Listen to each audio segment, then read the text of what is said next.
Hey everyone, this is Stephanie Loop. We are doing community eligibility provision, submitting the CEP elections training today. Some of you may be surprised to hear my voice instead of Courtney Neubauer's. We actually have an announcement to make before we get started. We just within the last 5 minutes found out that there is something wrong with the Medicaid file that was uploaded into eScholar. So we are asking right now that that you stop using the file. So if you haven't touched it yet, don't touch it. If you've already touched it, stop where you're at. If you haven't already sent out direct certification letters to families, that you don't do that, there's something wrong, and we need everyone to stop using those files and then just wait for further instruction from us on how we're going to proceed. Those files will go away and be replaced with accurate files. So we're posting a memo shortly. We're also going to be sending out emails, but I wanted to make sure that that message reached each of you on that call. So yes, I'm going to be doing this this training today. And if there's any questions that I'm unable to answer, we'll make sure we get those addressed. But today we're going to talk about the current guidance and background information for CEP. We're going to talk about eScholar CEP Manager. We're going to talk about submitting your CEP elections, as well as other CEP considerations. So first, let's kind of talk about current guidance and background information. We have this wonderful community eligibility provision planning and implementation guidance manual by USDA. It has really good information in it. We have memo SP 54-2016 community eligibility provision guidance and updated Q&As that can be found on our website as SFS 16. 128. We have an eligibility manual for schools, and then we have memo SP 20-2017 community eligibility provision annual notification and publication requirements. So those are all some good resources that y'all can use as you're navigating through CEP. These links will be live once we publish the information onto the Louisiana Fit Kids website.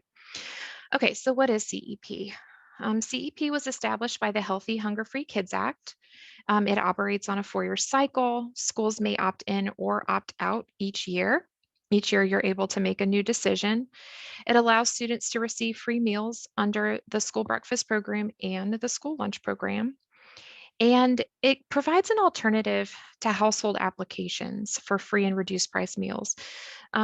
When you're a CEP school, you absolutely cannot process meal applications. That's something every once in a while we run into. We find out that a CEP school is taking meal applications. Sometimes that's for income eligibility data that they're trying to get for the school. But if you are a CEP school, you are not allowed to accept free and reduced price meal applications. It is really meant to reduce the burden for families. So your criteria to participate, and this is just a review for everyone, but prior to approval for CEP, SFAs must agree to serve all children free breakfast and lunch. You're going to cover the cost above reimbursement amounts with non-federal funds. You're not going to collect or process meal applications. Residential childcare institutions are not eligible for CEP. And then SFAs by individual site or clusters of sites must have an enrollment with at least 40% of the students considered identified students in order to participate in CEP.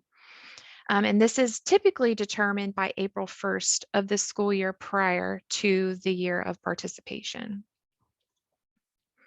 So what is included in non-federal funds? Non-federal funds are things like profits from your a la carte sales, profits from catering, in-kind contributions, and then transfers in from the general fund. Those are all non-federal fund sources. And typically, our eligibility is determined on April 1st of each year, but due to COVID, these dates have been extended. So your identified students each year are made up of your SNAP children and extended to siblings. Your TANF students also extended to siblings, your homeless, migrant, runaway, and foster kids, and any of your Head Start kids. This pool or these pools of students create your identified student population.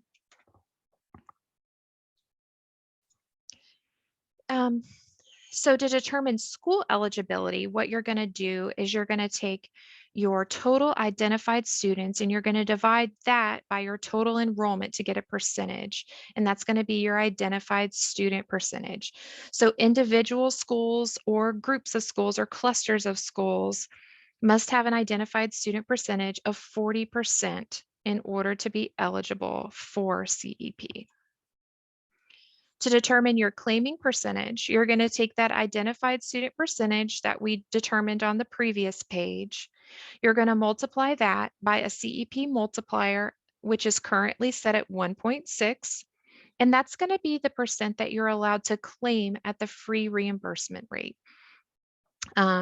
So you're going to take, like if you're, and typically we say, for instance, you need about 43-ish percent to be multiplied by the 1.6% to reach 100% free claiming.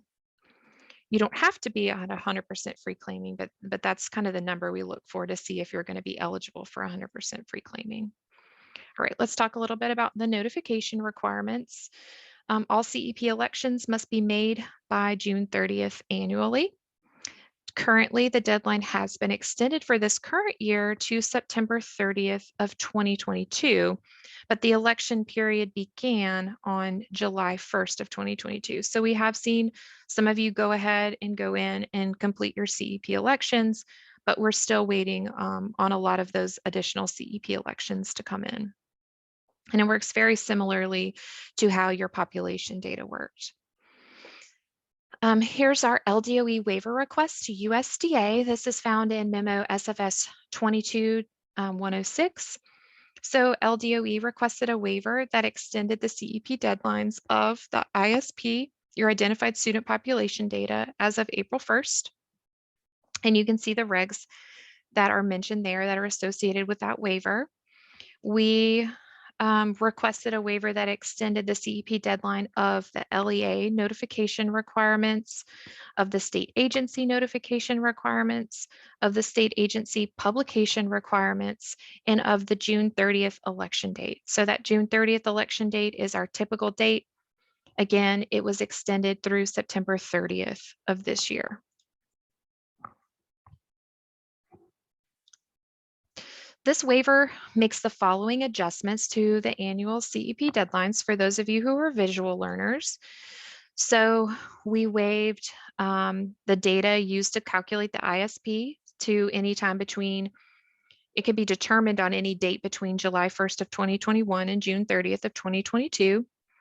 The LEA notification deadline was June 30th of 2022. The state agency, June 30th, 2022. And the state agency publication was June 30th of 2022. So the only thing left in our waivers is electing CEP for this school year that we've just started. And again, that deadline is September 30th of 2022.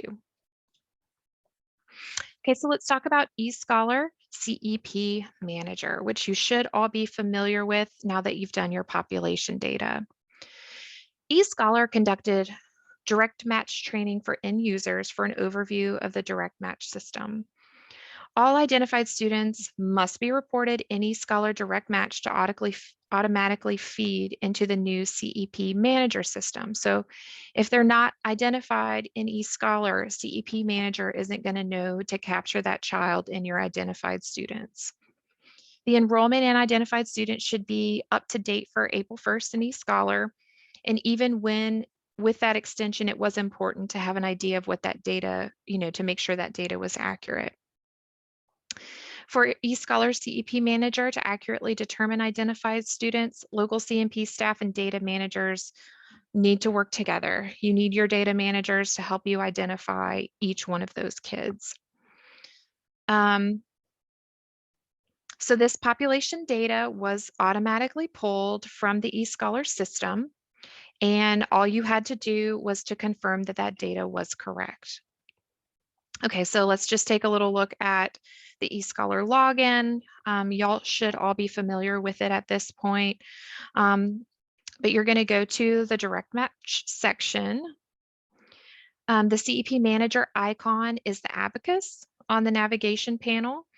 The icon is only going to appear for users that have the rights to CEP Manager. So some people may not have the CEP Manager if they don't have those rights. If you think you need it and you don't have it, you can let us know and we can help point you in the right direction. A CEP Manager allows the user to view, update, and certify the population data and the elections data. So once we approved your submission, you did see the approved status. I believe everyone is approved for their population data. And then once that was approved, then your elections data opens. So some of y'all may have noticed that you couldn't get into elections until the population data was actually in an approved state, not just a submitted state, but an approved state. Sometimes when you go to this elections tab, you will see this screen. That is quite common. So what you need to do is to click that little, those two arrows in the circle. And if you click that, you may have to click it a few times, but if you click it a few times, it is going to allow you to see the refreshed data.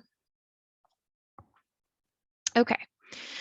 So this is a screen on the elections tab, and what we see is we see our ISP, our total identified students, and we're dividing that by our total enrollment, and that is going to equal our identified student percentage.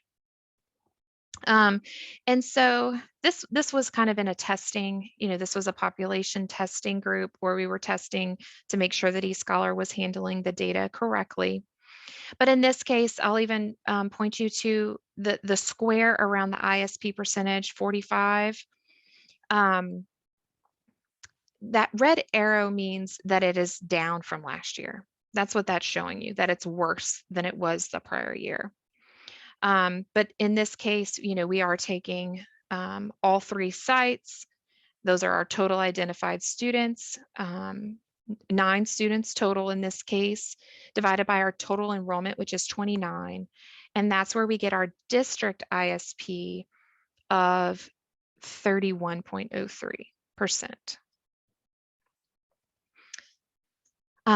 Again, we take our identified student percentage, then we multiply that by our CEP multiplier, which is currently 1.6%. And that is the percent that you are able to claim at the free reimbursement rate. That's your calculated ISP. So we took our 45%, we multiply that by 1.6, and we get our calculated ISP for cluster 1 of 72%. That means in this case, the school would be able to claim 72% of the meals they served at the free rate, at the free reimbursement rate. Okay, and then on this page, we can view the detailed elections data, including the location name, the total identified, the total enrolled, the ISP, the calculated ISP, the existing or new participation, and the approval status. On the left side of the screen, the user is going to see eligibility indicators. Green indicators are eligible, yellow are near eligible, and red indicators are not eligible. So in this scenario, cluster 1 was eligible with an ISP of 45%, and CEP testing school NE and CEP testing school 2 were not eligible because their ISP was 0%. You can refresh your data if your data changes by clicking the refresh button. And then if you want to drill into the details of a specific line on this list, you can use those double arrows to drill into the details. So if you click that top one, it would drill into the details for cluster 1 specifically. And this is what that might look like. You can view the election details by program, by school, and population. Again, I think we kind of covered this when we did our population data, but the green triangle indicates a manual match. That's something that you put in. And a green circle indicates a system match. So that's something that was pulled in off of one of those files. So we love to see it when it's a whole bunch of green circles, because that means, you know, the system found your kids and you didn't have to do anything to match them. You can drill into the cluster to see the data details. On the left of the screen, you can see eligibility indicators for the schools in the cluster. The green indicators are eligible, yellow are near eligible, and red are not eligible. And for the identified students, again, the green triangle is the manual match, the green circle is a system match, and you can use those opposite double arrows to return back to your elections page. If the SFA wants to continue the same CEP elections as the prior year, you are going to select continue. That means continue current base year. Once selected, the SFA can certify and submit the data. I'll mention here, I've gotten several calls about this. Sometimes, so when you select continue, it is not on that front page, on that front elections page. It is not going to update the data there to reflect what you are continuing to use. So for instance, if you are using the CEP data that you established last year, you're using 2020, 2021 data. So you select continue because that data was better, you want to keep using it. And so you select continue. It is not going to automatically update your ISP percentage and your calculated ISP. Those numbers are going to remain what you got for 21, 22. So just be aware of that. If you select continue because you want to continue your current base year, you're not going to see that data change by selecting continue. You would have to look back on a previous tab to see what you are electing to continue with. If the district needs to change CEP elections, they can click the recalculate button. It's a little tool you can use to look at different scenarios. The recalculate page allows the user to indicate if they're going to go district-wide, and then they would not have to do any site-by-site setup.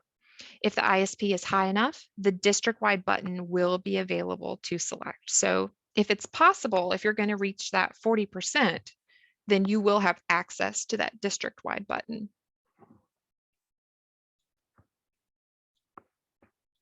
Individual participation and non-participating only applies to the schools operating CEP by themselves.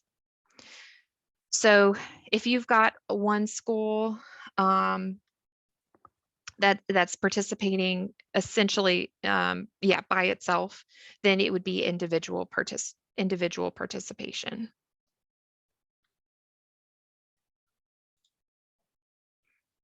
The clusters can also be assigned on this page. When you are choosing your clusters, please make sure that you go numerically. So start with cluster 1 first, followed by cluster 2, cluster 3, cluster 4 sequentially. It doesn't automatically know to put them in order. So we just ask that, don't start off with cluster 2, start off with cluster 1 and then move to 2 and so forth and so on.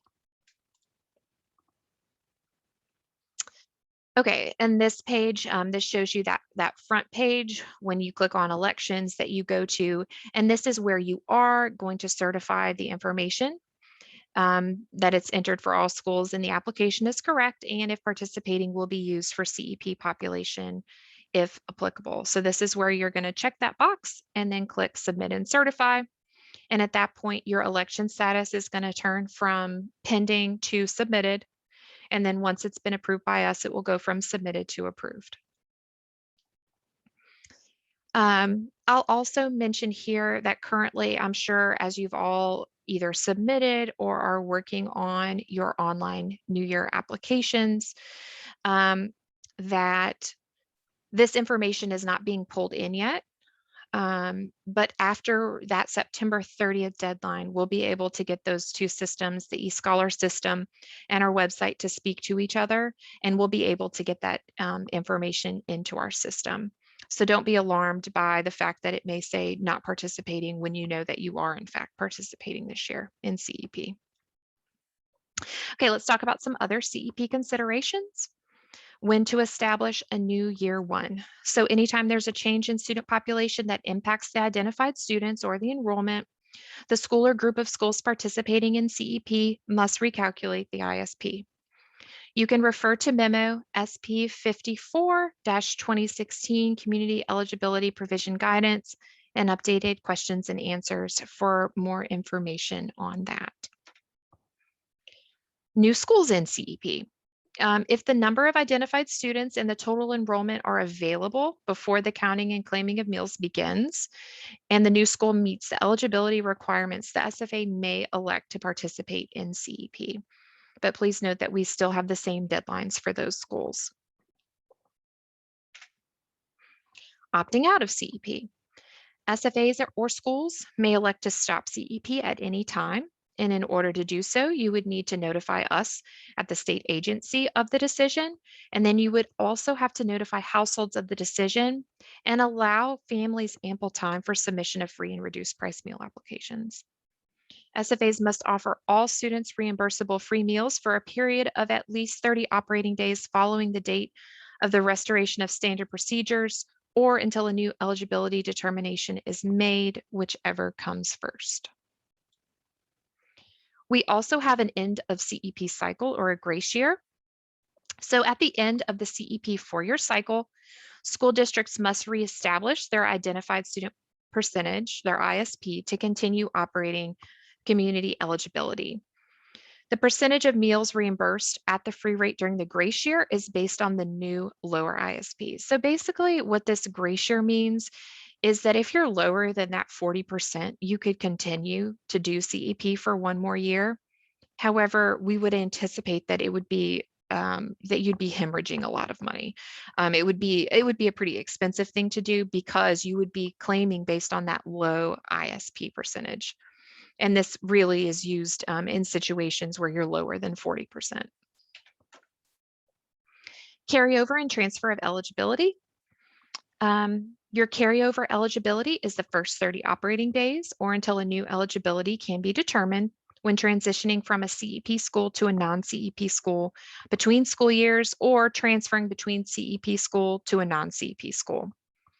So if it's within an SFA from a non-CEP school to a CEP school, they will receive free meals. If it's within an SFA and they're transferring from a CEP school to a non-CEP school, they must provide free meals for up to 10 operating days or until a new eligibility determination is made. If it's between SFAs and a student transfers from a non-CEP school to a CEP school, of course, they will receive free meals. If they transfer from a CEP school to a non-CEP school between SFAs, they must provide free meals for 10 operating days or until a new eligibility determination is made. Okay, the procedure to ensure CEP accuracy. So as part of the CEP elections process, state agencies are responsible for ensuring that LEAs seeking to adopt CEP meet all participation requirements. This is found in Memo SFS 1684. And the state agency will review a 10% or statistically valid sample of the CEP data to ensure accuracy. This was part of the big push to move toward an automated system like EScholar because we have there's a lot more control over the data from your side and from our side. Federal regulations require SFAs participating in the National School Lunch Program to ensure sufficient funds are provided to the nonprofit school food service account for meals served to students not eligible for free or reduced price meals. In SFAs that have elected to participate in CEP district-wide, paid lunch equity is not applicable. It's not something you have to worry about. But in SFAs that have some CEP schools and some non-CEP schools are excluded from that PLE calculation. Okay, in terms of meal charge policies, if all schools in an SFA operate a non-pricing provision or CEP, the SFA is not required to develop a meal charge policy as no children will be charged for the meals. However, if any school or schools in the SFA operate standard counting and claiming, the SFA must develop a meal charge policy. And that's something that y'all have been uploading for us in your online applications. Okay, for verification, CEP schools will not complete verification, but they will complete the verification summary form. It's that form that y'all complete every year. When you're CEP, there's a couple of sections where there's no data that you need to enter if you're a district-wide CEP school, but you still advance through each of the sections and mark them as complete. Income surveys. Alternative procedures to determine economic status of individual students, since CEP schools are not allowed to collect free and reduced price lunch applications. School systems without meal applications may not be capturing kids that are economically disadvantaged based on income eligibility for free or reduced meals. School systems can implement an income eligibility survey to identify students who are eligible for free or reduced price meals with the goal of accurately identifying these students for economically disadvantaged. As a note, alternate household income surveys are not school meal applications, and the costs associated with collecting household income information in the CEP schools may not be charged to the nonprofit school food service account. So what that's saying is you should not be bearing the cost or the burden of collecting this information when you are a CEP school. It needs to come from somewhere else. Students identified as economic disadvantaged on income surveys are not considered identified students for CEP. You're not gonna consider them one of your identified students in eScholar. Record keeping requirements. You must maintain records used in the development of your ISP during the entire period that CEP is in effect. Records for the initial approval year and all records from the year or any updates that are made to the ISP. In addition, this documentation must be retained for 3 years after submission of the final claim for reimbursement under that claiming percentage. So in essence, you may end up having this data for about 7 years. If you use the data for a 4-year CEP cycle plus 3 additional years after that. Okay, so in summary, all CEP elections must be completed in eScholar CEP Manager. All of these elections must be made by September 30th of 2022. I would encourage you all to go ahead and look at that. You've probably all made a decision already on whether or not you are participating district-wide, partial, or not at all this year. So go ahead and get in there and see if you can get that submitted for us. And again, those CEP elections began on July 1st of 2022. Okay, so in a minute, I'm going to take questions, but since there were several of you who have hopped on during the duration of this call, I'm going to go ahead and repeat what I said at the beginning of the presentation. We just found out maybe 5 to 10 minutes before this presentation started that there is something wrong with the Medicaid data that was uploaded into eScholar. So please, stop wherever you're at in that process. If you haven't touched the file, don't touch it, don't download it, don't use it.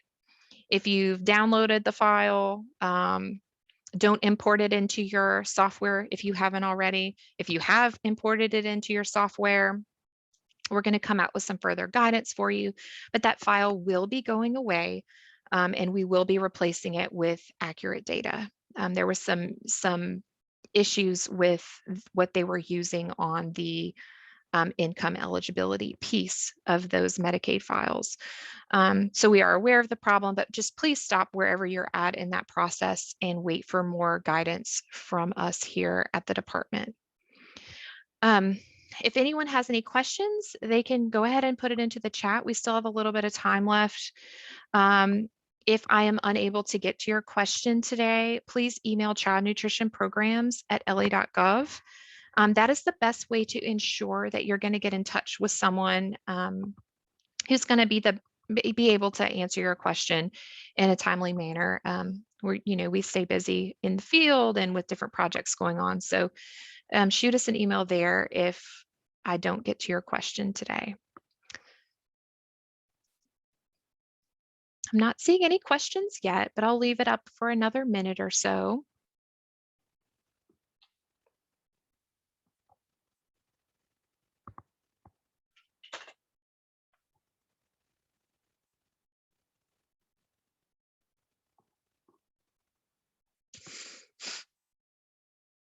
Okay.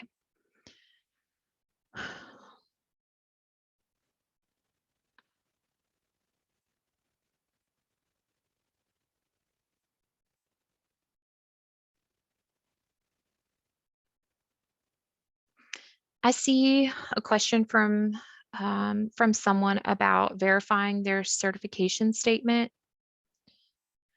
Um, I I don't have any information about that at this time, but I will see if I can find out what's going on with that. Any other questions?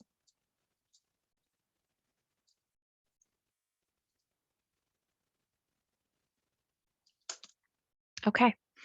Well, thank y'all so much for joining us today. That was short and sweet. Again, if you have any questions, reach out to Child Nutrition Programs at la.gov, and we'll be happy to assist you. Hope everybody has a really great day.